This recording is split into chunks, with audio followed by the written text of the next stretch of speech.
Azerbaijan అదేవిధంగా Armenia మధ్యలో piece treaty science అనేవి చేయడం జరిగింది. సో వైట్ హౌస్ సమ్మిట్లో భాగంగా వైట్ హౌస్ సమ్మిట్ అని పేర్కొనడం జరుగుతుంది. సో దీంట్లో భాగంగా ఏంటి అంటే మనకి అజర్బైజాన్ అదేవిధంగా ఆర్మేనియా మధ్యలో తరచుగా గొడవలు సిన్స్ 1980 నుంచి 1980 నుంచి బేసిక్గా ఒక బార్డర్ ఇష్యూలో తరచుగా గొడవలు అవుతున్నాయి. సో ఇప్పుడు యుఎస్ ఏదైతే ఉందో అది మీడియేషన్ చేసి వైట్ హౌస్లో ఒక అగ్రిమెంట్ చేయడం జరిగింది ఇరు దేశాల మధ్యలో. మీడియేషన్గా చేసినటువంటి కంట్రీ ఏంటి మనకి యుఎస్ చేసింది. అజర్బైజాన్ అదేవిధంగా మనకి ఆర్మేనియాకి సంబంధించిన ఆ దేశ అధ్యక్షులు ప్రధానులు పాల్గొని ఈ ట్రీటీ అనేది బేసిక్గా చేయడం జరిగింది. సో దీనికి సంబంధించిన డీటెయిల్స్ చూద్దాం. ఆల్రెడీ యాక్చువల్లీ రష్యా మీడియేషన్కు ప్రయత్నించింది, కాకపోతే విఫలం అవ్వడం జరిగింది. సో ఇప్పుడు యుఎస్ ఆ ఛాన్స్ తీసుకొని బేసిక్గా అజర్బైజాన్ ఆర్మేనియా మధ్యలో ఈ పీస్ ట్రీటీని చేయడం జరిగింది. దీనికి సంబంధించిన డీటెయిల్స్ చూద్దాం.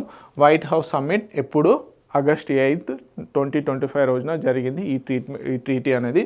సో ప్రెసిడెంట్ ఇల్హామ్ అలీవ్ ఎవరైతే ఉన్నారో అజర్బైజాన్కి సంబంధించి, అదేవిధంగా నికోల్ పాషిన్యాన్ ఆర్మేనియాకి సంబంధించినటువంటి ప్రైమ్ మినిస్టర్ మధ్యలో ఈ ఒప్పందం జరిగింది. మీడియేషన్గా డొనాల్డ్ ట్రంప్ గారు ఉండడం జరిగింది. Decades long conflict over Nagorno and Karabakh ఏదైతే రీజియన్ ఉందో ఇది అజర్బైజాన్కి అదేవిధంగా ఆర్మేనియా మధ్యలో డిస్ప్యూటెడ్గా ఉంది సిన్స్ 1980 నుంచి. సో అది ఇప్పుడు సాల్వ్ అవ్వడం జరిగింది. 1994లో ఏదైతే సీజ్ ఫైర్ ఉందో ఆ సీజ్ ఫైర్ కూడా ఫెయిల్ అవ్వడం జరిగిందనమాట. సో దీంట్లో భాగంగా ప్రధానంగా ఏంటి ఈ ట్రీటీలో భాగంగా అంటే పర్మనెంట్ సిసేషన్ ఆఫ్ హోస్టిలిటీస్. ఎవరైతే పట్టుబడ్డారో వాళ్ళని బేసిక్గా విడిచిపెట్టాలి. అదేవిధంగా ట్రాన్స్పోర్ట్ రూట్స్ని కూడా ఏర్పాటు చేయడం జరుగుతుంది. దీంట్లో ప్రధానంగా ట్రంప్ రూట్ ఏదైతే ఉందో అజర్బైజాన్ నుంచి నక్చివాన్ అని చెప్పేసి ప్లేస్ ఉంటుంది. సో మనకి ఆర్మేనియా అజర్బైజాన్ మధ్యన కనెక్టింగ్ పాయింట్ అనమాట. సో దీన్ని ఇప్పుడు ట్రంప్ రూట్గా పేరు పెట్టడం జరిగింది.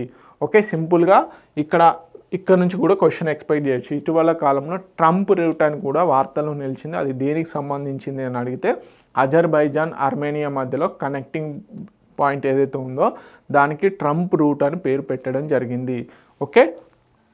తెలుగు మీడియం అభ్యర్థులు ఎవరైతే ఉన్నారో ప్లీజ్ నోట్ ఇట్ డౌన్.